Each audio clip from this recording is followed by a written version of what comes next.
Every day, 1,000 voices compete for your attention. Fear whispers, doubt argues, the world screams. There even comes a moment when the noise gets so loud, it feels like they're winning. But then, the author steps into his story. In the quiet of the tomb, death lost its grip. Light broke through like a shout in the shadows, like dawn sprinting into a world that forgot what hope looked like. A stone rolled back, a savior stepped out, a promise was fulfilled. The same power that conquered the grave, that told death to sit and be silent, now pulses in us. So when the world tries to come and steal what was already paid for at the cross, we remember that they do not have the final say. He does.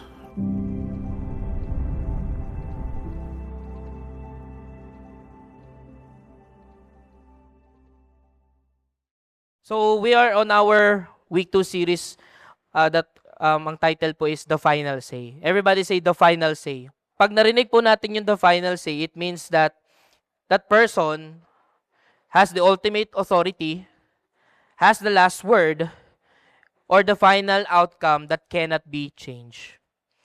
Yun po yung ibig sabihin ng The Final Say. For example, kung ikaw ay nasa isang hukuman o kung ay nasa isang barangay, ang may huling say ay si judge. The judge has the final say in the case. Sa bahay, sino ang may final say? Si Mrs. daw. Sabi. Parents usually have the final say. Sa school, in a classroom setting, who has the final say? It's the teacher. Sa trabaho, ganun din. Who has the final say? It's the boss. But beyond human power or authority, there is one person who has the final say over life itself. And if that person has the final say, kumbaga, sabi nga natin, kung sino man yung nasa yung may desisyon, hopefully that person, kumbaga, reflect his leadership and all. But, paano nga ba natin makikita yung tao na yun? In the midst of the corruption that we see day to day, from any sickness that we are going through in life, at madalas, di ba, ang hirap pag meron kang namamatayan na kamag-anak o mahal sa buhay. Life can be so heavy for us. And sometimes, because of all these things, challenges and circumstances that we go through in life, the only motivation to continue life is to survive. Tapusin ko na lang tong buong araw na to, and that's it. Let's move on. Or some of us, maybe it's not survival anymore, but we want to quit. We want to give up. But this Holy Week, tomorrow is a Resurrection Sunday. May I hope and I pray that this will remind us that the resurrection of Jesus tells us something different. That death has no longer have the final word in our life. Because more than 2,000 years ago, Jesus walked out of that grave. Tomorrow we will celebrate it. Isi-celebrate natin yun bukas. Because our Jesus, our God, is alive. Amen? And that moment changed everything. The world may speak fear. Circumstances may bring uncertainty. But remember that Jesus has already spoken and He has the final say. That's why I hope and I pray in this series, for the whole April, we will see Jesus' resurrection that shows His power over sin and death. That instead that we just merely surviving the day, or we could live our life with victory every day. That we walk in faith as we face challenges with courage and share the gospel until the Lord comes. And our goal as a church is to understand, stand firm, and experience the power of Jesus' resurrection in our life. Because the same power that raised Jesus from the dead is alive in us, that enables us having a life of victory, hope, and mission. Kaya makikita po natin kung paano ba babaguhin yung buhay natin sa pamamagitan ng muling pagkabuhay ng ating Panginoong Jesus. And last week, we talked about our foundation. And to summarize it, we've seen that the resurrection, an actual historical event, is essential to the gospel. It is our foundation. At mamaya, i-expound natin yan. And as we put our faith in the risen Christ, we experience a reality. We are saved, transformed, and empowered to proclaim the gospel. And today, we're going to talk about this week 2, what we're going to talk about is our hope. Everybody say, our hope. Our topic is our hope. Nung ginagawa ko po itong preaching na to, sabi ko, ano bang pwede kong example? Sino ito mahilig sa movies? Diba? Kung lumaluma yung palabas sa pinapanood mo, di ba yung laging kinakwenta ni Pastor Ron, yung mga FPJ, yung laging talunan, diba?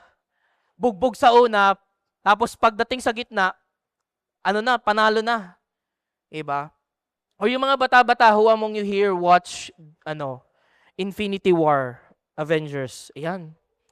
Nanood kami nun sa sinihan. Late pa kami, pambihira.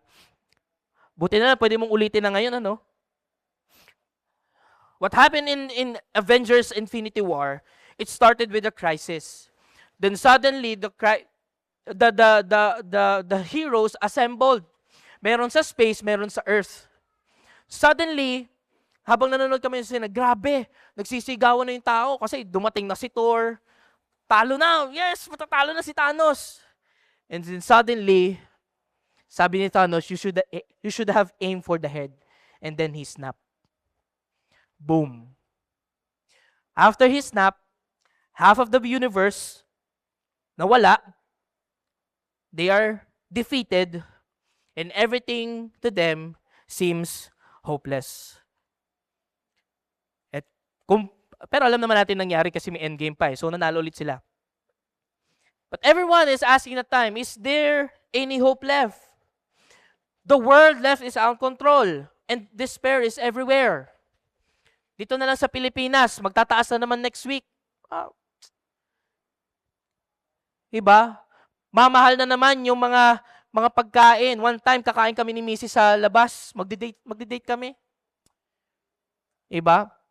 Pag upo namin dun sa isang kainan, naku, 300 na. Sabi ko, labas tayo. Tara, labas. Hanap kami ng kainan na mas mura. Life is so heavy today. Kung noon, mabigat na ngayon, mas madalas nararamdaman natin yung bigat ng problema. Sakit, nawalan ka, failures, injustice, everything, it seems like hope is all gone. May pag-asa pa ba ang Pilipinas? May pag-asa pa ba ang mundo? But you know what? Unlike the Avengers, our hope is not depend on the strength or the strategy of these people or the luck. Why? Because our hope is grounded in something greater. And that is the resurrection of our Lord Jesus Christ. Because when Jesus rose from the dead, from the grave, hope was not just restored, but hope became unshakable. And that's what we're going to talk about today. Can I invite everyone to stand as we read the word of the Lord? Coming from 1 Corinthians chapter 15, verse 12 to 19. If you have your Bibles, please read with me. If not naman, we have on the screen, sabayan niyo po ako. Verse 12. Now, if Christ is proclaimed as raised from the dead, how can some of you say that there is no resurrection of the dead? But if there is no resurrection of the dead, then not even Christ has been raised. And if Christ has not been raised, then our preaching is in vain, and your faith is in vain. We are even found to be misrepresenting God, because we testified about God that He raised Christ, whom He did not raise, if it is true that the dead are not raised. For if the dead are not raised, not even Christ has been raised. And if Christ has not been raised, your faith is futile, and you are still in your sins. Then also who have fallen asleep in Christ have perished. If in Christ we have hope in this life only, we are of all people most to be pitied. This is the word of the Lord. Let us pray. Panginoon, maraming salamat sa iyong salita. At nawa maintindihan namin, Panginoon, na ang iyong muling pagkabuhay ay ang aming pag-asa. Help us to understand, God, the very essence of your resurrection so that we could live our life not hopeless, God, but full of hope that we will be with you someday. Bless the preaching of your word. In Jesus' name we pray. Amen then. Amen. Pwede na po tayo maupo.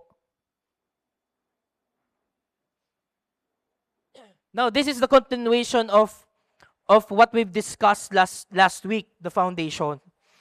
And balikan lang po natin, Paul wrote this letter to the Corinthian church where the Corinth is sabi nga, isang lugar siya na malapit sa pangpang o sa dagat. So if there are areas that malapit ka doon sa lugar na yon, most possibly that place is a trading city. Kumbaga, maraming angkatan na nangyayari. But at the same time, the place is full of corruption and immorality. That's why when Paul established a church there, nung iniwanan niya yon, right after 1.5 years, nung iniwanan niya at binagbalita sa kanya kung ano nangyayari sa simbahan, nalaman niya yun na yung mga naniniwala o mga mananampalataya ay nahihirapan gamitin yung spiritual gifts na meron sila. At the same time, some of them are resisting from cultural temptations. And they have to maintain unity. But in this particular chapter, we could see that Paul addresses a major confusion to the church. Why? Because the church believed that Jesus raised from the dead. Naniniwala sila na nabuhay si Jesus muli pagkatapos sa 3 araw. Naniniwala sila sa muling pagkabuhay ni Jesus. But the issue is, they do not believe, or some doubt, that they will also experience the same resurrection. Kumbaga naniniwala sila na si Jesus ay muling nabuhay, pero pag tinanong mo sila, do you believe that you will be resurrected from the dead one day? No. It's outrageous for them. And mamaya makikita natin bakit ba hindi sila naniniwala. Verse 12 to 13, sabi doon, ngayon kung ipinapangaral namin sa inyo na si Kristo ay muling nabuhay, bakit sinasabi ng ilan sa inyo na walang muling pagkabuhay? Kung totoong walang muling pagkabuhay, nangangahulugan na maging si Kristo ay hindi rin muling nabuhay. You believe that Jesus was raised from the dead, but you did not believe, you're not believing that you will be also raised from the dead, or you will be resurrected. At bakit nila to sinasabi? Tandaan po natin that the Corinth church was so affected of the Greek culture. At kapag tiningnan natin kung anong meron sa kultura nila, some of them, naniniwala sila na ang meron resurrection or immortality is yung kaluluwa nila. They believe in soul's immortality, but they do not believe a bodily resurrection. It's impossible for them. Sabi, hindi yan mangyayari. Ito, kami, pagkapatay, mamubuhay kami ulit na may katawan. Hindi yan totoo. Some of them, they believe that there's no life after death. Life ends at death. And spiritual existence continues. That's why they conclude that all hope is just limited to this life. Pag buhay ka, may pag-asa. Pero pag patay ka na, wala na. Pero iba ang tinuturo ng Biblia sa atin at iba ang tinuturo ng muling pagkabuhay ni Jesus. Biblical resurrection, however, is different. Why? Because we believe that there's life after death. Amen? And at the same time, when we will be resurrected, when pagbalik ni Jesus, we will have a glorified body. So sabi nga, yung mga kasukasuan mo, yung rayuma mo, mawawala na kapatid. Because we will all have a glorified body. Why? Because it's Jesus who demonstrated it first on the tomb. He was resurrected. If there is no resurrection of the dead, then not even Christ has been raised from the dead. Yun lang. Kung hindi kayo naniniwala sa muling pagkabuhay, di ibig sabihin si Jesus ay hindi rin muling nabuhay. No resurrection means to say Jesus did not rise, That means to say, Christianity collapsed. Kasi kaya po tayo nagsasama-sama kasi pare-pareho po tayong naniniwala na si Jesus ay muling nabuhay. 'Di ba? We all believe, and I hope that we all believe that Jesus was raised from the dead. And we cannot pick and choose. If both statement is true, then it is not false. Kumbaga, either both true or both false. Hindi po pwede na naniniwala lang kayo kay Jesus na nabuhay siya muli, pero hindi kayo naniniwala na kayo, na mga mananampalataya, ay mabubuhay din muli.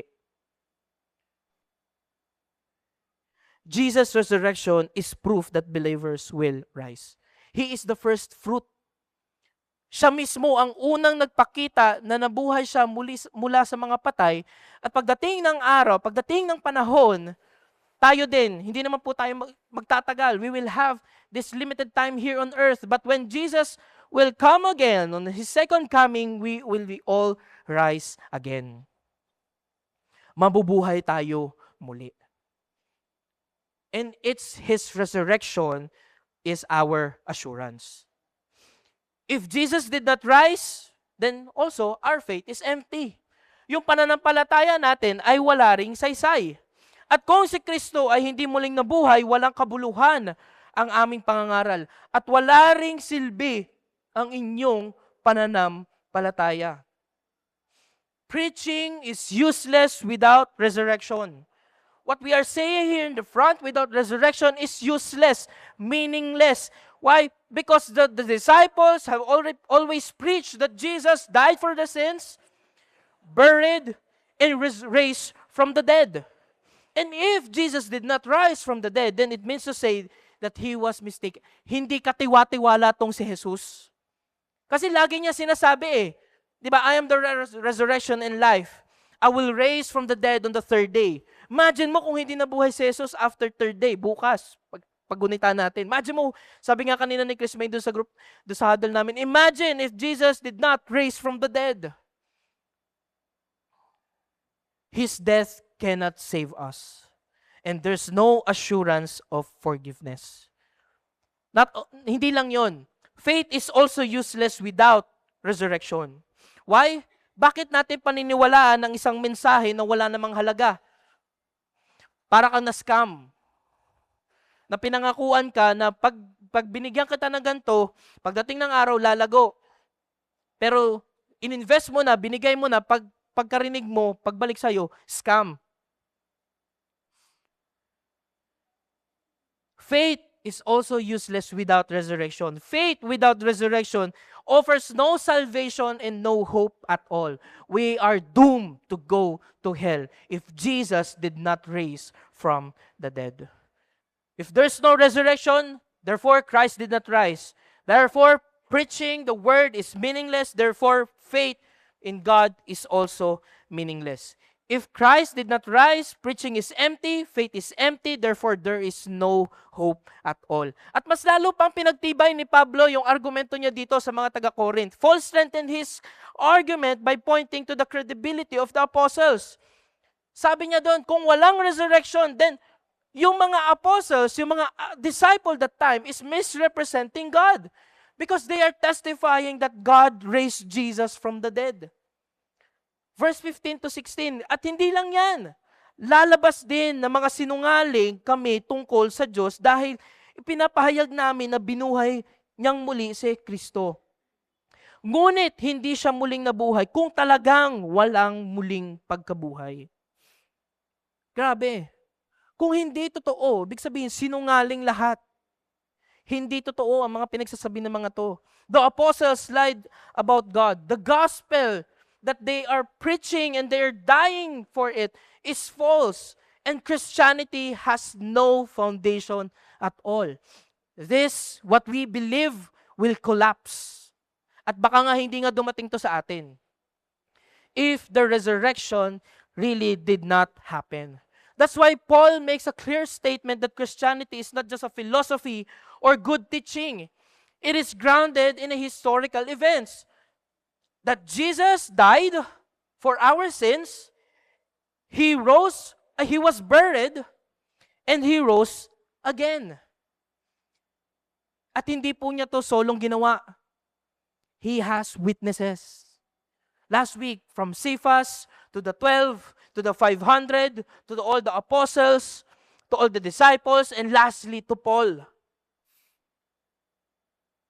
Totoo na mayroong muling pagkabuhay.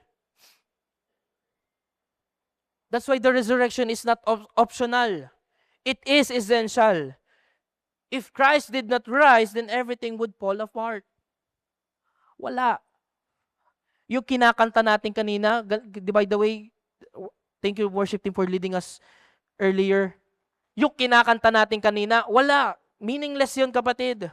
Walang kabuluhan. Yung pagsigaw mo kanina, yung pagtaas-taas mo ng kamay, wala ring silbi kung hindi rin nabuhay si Jesus after 3 days. If there is no resurrection. At kung si Kristo ay hindi muling nabuhay, walang silbi ang inyong pananampalataya at hindi pa kayo napapatawad sa inyong mga kasalanan. Imagine. At nangangahulugan din ng mga mananampalataya kay Kristo ay namatay, na namatay ay hindi na naligtas. This is a serious consequence of not believing that Jesus was resurrected. If Jesus was not resurrected, then our faith is futile. Or futile. Walang saysay. Kung hindi nabuhay si Jesus, sabi ko nga, ang pananampalataya natin sa Diyos ay walang halaga. We would be trusting in a dead Savior, and a dead Savior cannot save.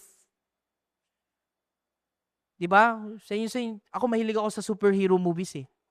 Pag nung namatay si Superman, wala na. Wala na silang hope. Biglang may lumabas sa langit. Diba? Bumaba si Superman. Then there's hope. Imagine, this Savior that we're singing did not raise from the dead, then our faith has no value at all. Because we trusting that we will be saved in a dead Savior. Second, hindi lang patay. You're still in your sins. Kung hindi nabuhay si Jesus mula sa mga patay, then there would be no assurance of forgiveness. Remember that Jesus died for our sins. He died for you. He died for whatever what we're going through in life. He died for the hopeless. He died for those who are faithless. He died for those sinners like you and me. But if Jesus did not raise from the dead, then there's no assurance of forgiveness. Yung kasalanan mo, 5 years ago, 10 years ago, 15 years ago, kung hindi nabuhay si Jesus, you are still in your sins. We will still go to hell. At hindi po okay sa impyerno. Sino binabanas? Mas mainit doon. And lastly, the dead have no hope. Verse 18 says that those who died in Christ would have perished. And this means that believers who trusted Jesus will have no future beyond death.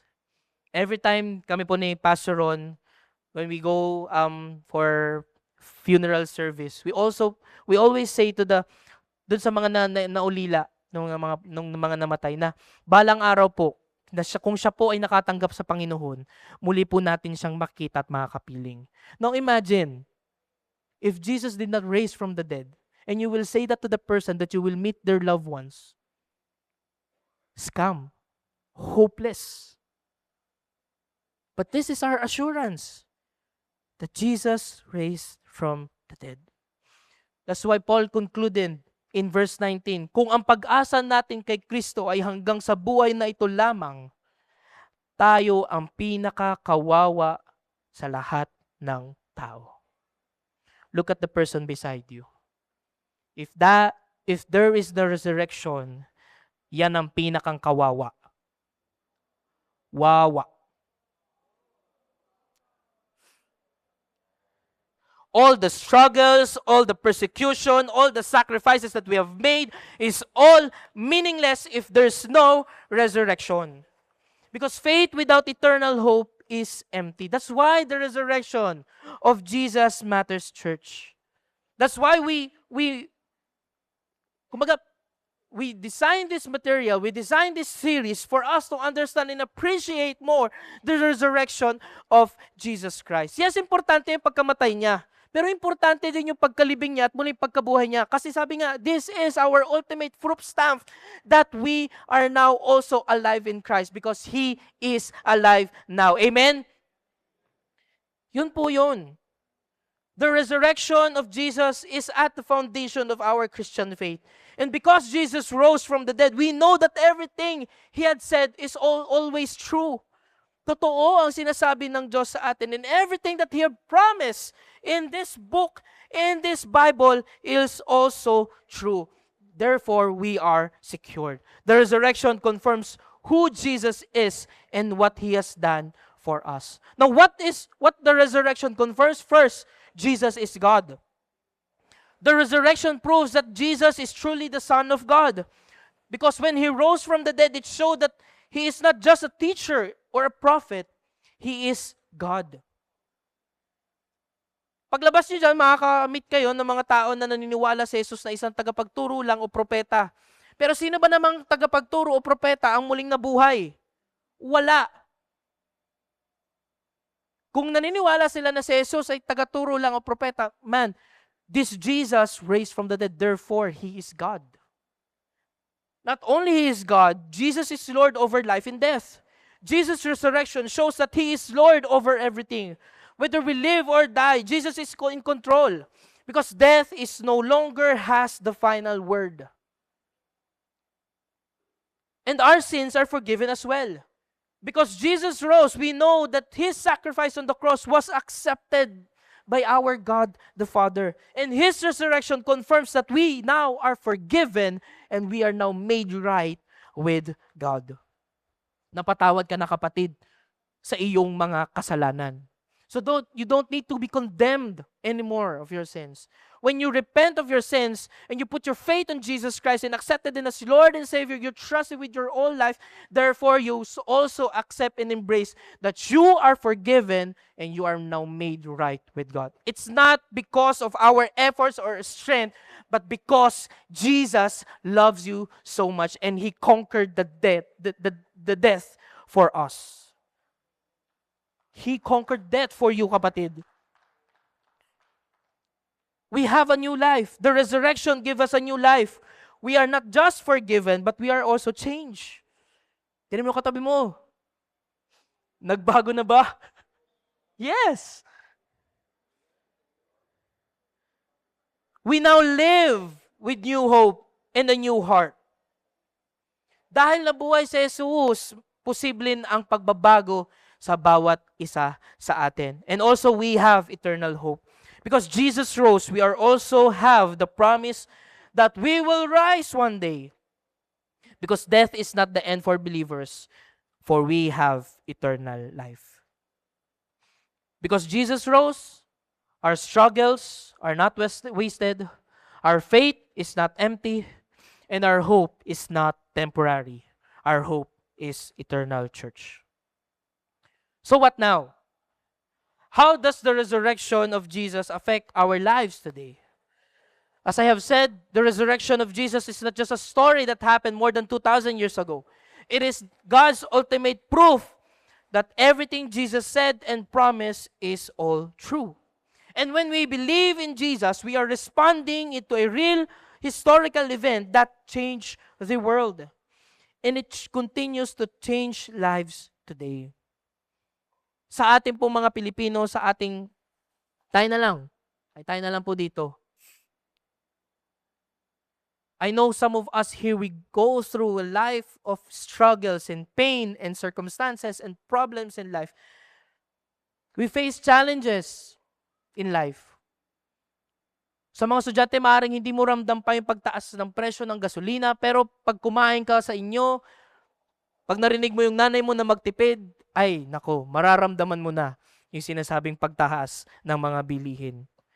Sakit, lagi tayong dinadaanan ng bagyo, wala kang trabaho, may problema sa pamilya, may problema ka sa asawa, and sometimes that hope is slipping away. Nawawala yung pag-asa natin. Dahil sa mga problemang nakatutok sa mukha natin, hindi na natin nakikita yung pag-asang ibinigay ng muling pagkabuhay ni Jesus. But remember that the resurrection tells us our hope is not based on our circumstances.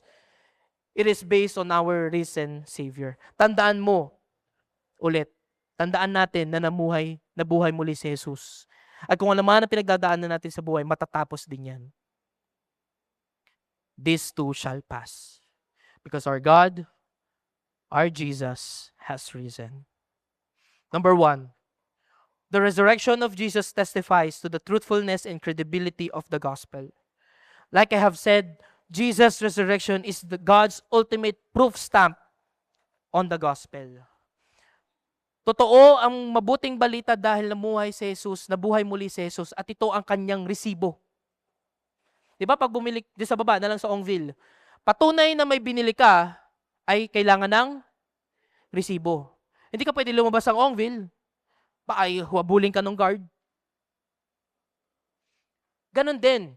Ang paniniwala natin bilang mga Kristiyano ay hindi lang basta hindi lang namatay si Jesus at inilibing. Ang patunay na ang ating sinasamba at inaawitan ay buhay dahil sinasabi ng Biblia, may nakakita at ito ang ating resibo. Everything that Jesus says before he go to the cross is all true. Everything that Jesus taught is true. Everything that he had promised gives us security, and his power over sin and death is real. Ganun po kapangyarihan yung muling pagkabuhay niya. At hindi to basta-basta gawang kwento lamang. Again, this is based on a historical events. That's why in our life, how does he speak? Sabi ko kanina, kung meron mang pagdududa sa atin, when doubts creeps in our life about the church or about faith, remember, church, that Jesus proved that God's word is trustworthy. Ano yung mga pangakong pinangahawakan mo ngayon sa Panginoon? Ano yung mga bagay na mukhang wala ng pag-asa, pero pag narinig mo yung salita ng Panginoon, nagkakaroon ka ng pag-asa. Panghawakan mo, kapatid. Why? Because His word is trustworthy. Again, tingnan mo ulit. Nabuhay si Jesus. Pagpapatunay na siya ay tapat sa atin. We share our faith. We testify Jesus' resurrection. Tomorrow, we will again meet our loved ones. That is an opportunity for us to tell that this Jesus that we celebrate year after year is alive and well. And you are declaring a real life-changing power and not just based on our opinions. In school, at work, and at hope, you remind yourself that the same power raised Jesus lives you today. Hindi ka talunan. Sabi mo sa sarili mo, you are not, sabi nga, powerless. Hindi ka talunan. You are not that person who has not hope. In fact, in this room, all of us should have hope because we have a risen Savior. Walang lugar. Pero hindi ko minamaliit o hindi ko inaano yung pinagdadaanan natin. Yes, our circumstances may feel like that we have no hope. But again, the resurrection gives us new hope that transcends death and despair. Because Jesus rose from the dead, death is not the end. Our hope is eternal. Our struggles are not permanent. God has already conquered sin, sorrow, and suffering. Even though that we are living our life just to survive from day to day, that as parents that we worried, ano kaya ipapakain ko sa mga anak ko? Ano kaya yung ibibigay ko sa mga anak ko na ngayon, ito yung pinagdadaanan namin. Students here, what will happen to my future? At sa mga nagtatrabaho, nakakapagod dahil hindi sapat na ang aking sinisweldo. Some of us grieve to the loss of family. And as a nation, we face corruption and injustice and poverty in life. Wala bang bago, Lord? Meron. It's the same word also preaching to us more than 2,000 years ago. Our pain is real, but it is not final. Our struggles are hard, but they are not permanent, church. And our future may seem uncertain for some of us, but remember, our hope is secure in Christ. That's why you anchor your hope in the risen Christ. Tandaan mo, buhay. Buhay ang Diyos na sinasamba nating lahat. At sa Kanya ay merong pag-asa. So anchor your hope in the risen Christ. And at the same time, if we have family members who died, sabi nga namin, if they receive Jesus Christ as the personal Lord and Savior, if they accepted Jesus, this risen Jesus, muli po natin sila makakapiling pagdating ng muling pagdating niya. Let this hope transform our perspective. Ngayong may pag-asa ka na dahil buhay si Jesus. Pain may come, but it does not have the last word. Yung pinagdadaanan natin sa buhay, yung bigat ng pasanin natin sa buhay, hindi yan permanente, kapatid. Kaya wag mong yakapin. Wag mong bigyan ng kama, wag mong bigyan ng kumot, wag mong pakainin. Sapagkat ang sinasabi sa atin ng Biblia na sa Diyos na buhay ay merong pag-asa. May pag-asa, kapatid. Sabi mo sa katabi mo, may pag-asa. That's why we are the ones who would give people outside, those people who are hopeless. We are the ones who are preaching hope. We are the ones who serve. We are the ones who carry the prayer of hope to those who are hopeless and faithless, who are in despair. Because the resurrection of Jesus gives us new hope. And lastly, the resurrection empowers us to live boldly amid of present challenges. The resurrection is not only about what happens after death. It changes how we live today. When we grasp that Jesus is alive, we can face life's challenges with courage. Why? Because there's no situation is hopeless when God is on our side. God is on your side, kapatid. Sabi nga, di ba kanina sa kanta, God is fighting for you.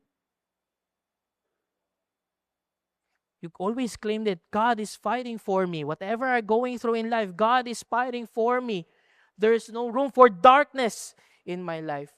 Even that you are sick, you continually proclaim and declare that, Lord, this death has no power in my life. Because I serve and I worship a living God. So change our mindset.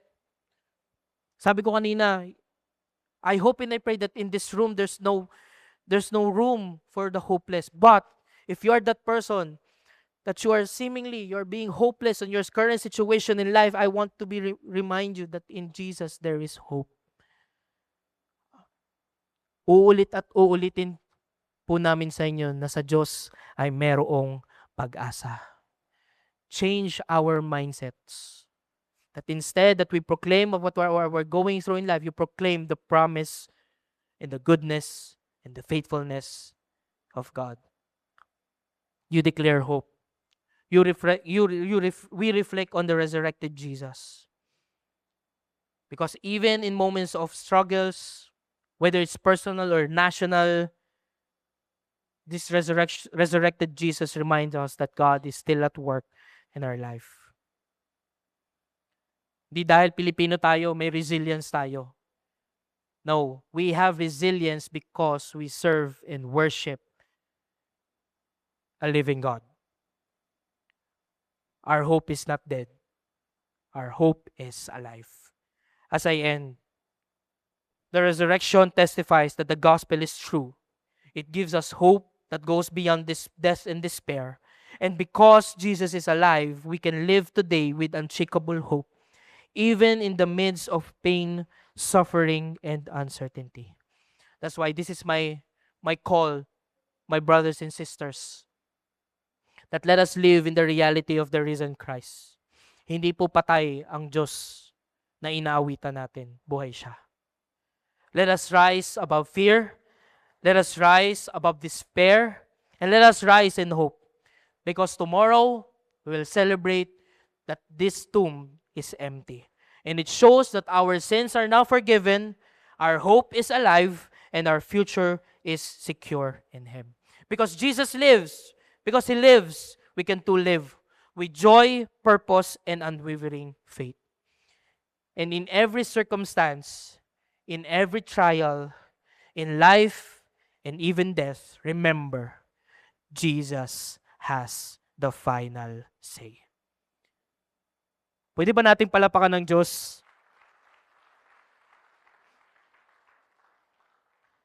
Can I invite everyone to close their eyes and bow down their heads?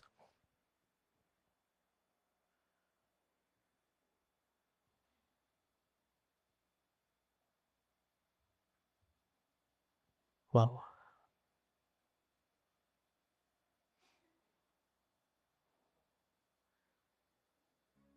Thank you, Jesus. Thank you, Jesus. For your resurrection is our hope.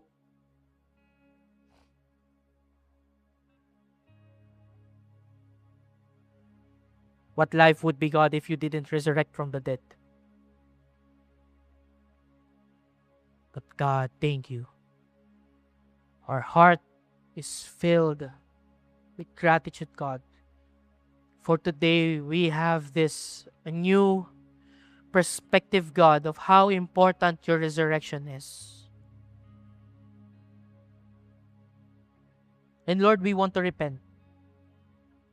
We want to say sorry, God. Whether it's unintentional or intentional, or because of the circumstances and the problems that we're going through, Lord, it feels like, God, our God is dead. So thank you, God, for reminding us that you are alive. Therefore, we have hope in you.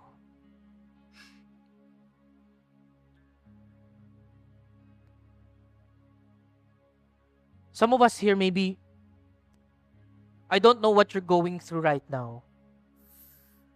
But you know, you came here just to hear the word of God. And you're expecting an answer.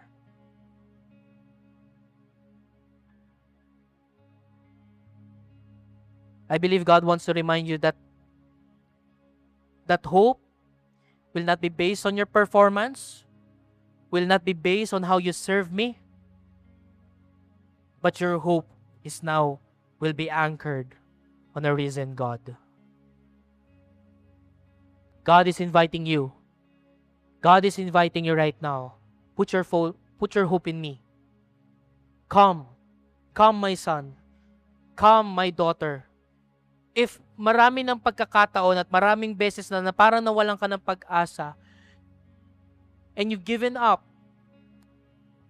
you're just coming here week in and week out, God is reminding you that, my son and my daughter, come.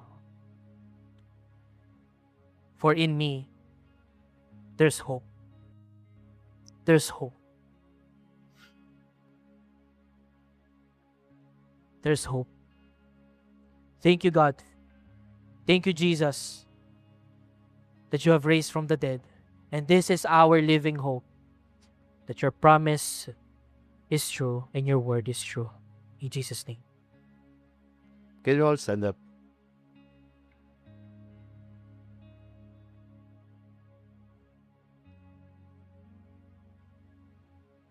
I believe that some of us, we know the truth, that Jesus already resurrected. We have hope. But because of our situation, we feel pa rin na hindi natin kaya to.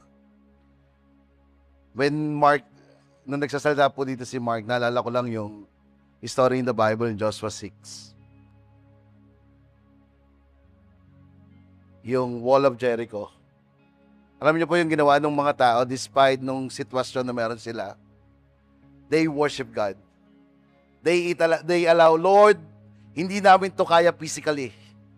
Maybe some of us, makita natin presyo ng gasolina, yung sitwasyon natin ngayon. Sino dito medyo nagwo-worry ka? Medyo lang? Meron ba? Or nagwo-worry ka na? Sama pagkatingnan mo yung sitwasyon mo, kaya pa ba? I believe today, hindi po ito para sa atin. Pagkatiwala natin sa Diyos na makapangyarihan. When they give it to the Lord, at nag-worship po sila, ano po nangyari po doon? They give all to the Lord, at ang Diyos na po ang bahala. Ayaw po ng Diyos na mag-alala tayo. Ang gusto po na ating Panginoon ay magtiwala po tayo sa Kanya. Can we give this time and moment to worship Him? And as we worship, itaas natin sa ating Panginoon, Panginoon, this is not us, but it is yours.